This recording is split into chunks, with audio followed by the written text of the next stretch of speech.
Gözlərində qalan son ümid mən idim. Səssiz gecələrdə səni düşünən idim. Yollar ayrı düşdü, tale belə yazdı.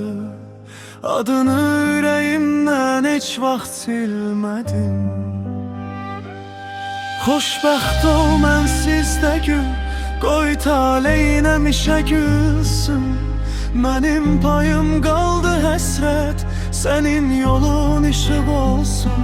Xoşbəxt ol, unut məni, göz yaşların axmasın daha. Mən uzaqdan dua edərəm.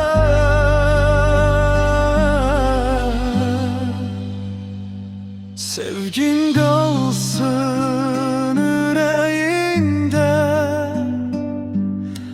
payız kimi saraldı xatirələr.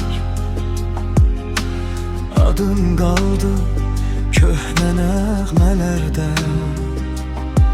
Səni sevən bu ürək susacaq, amma sevgim ölməyəcək.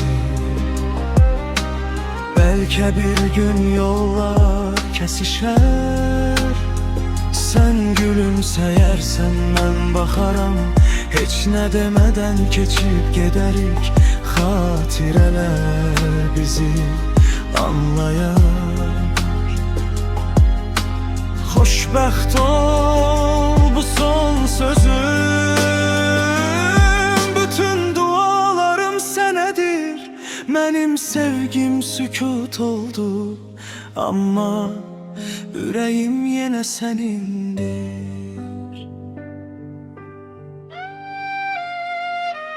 Sevgin qalsın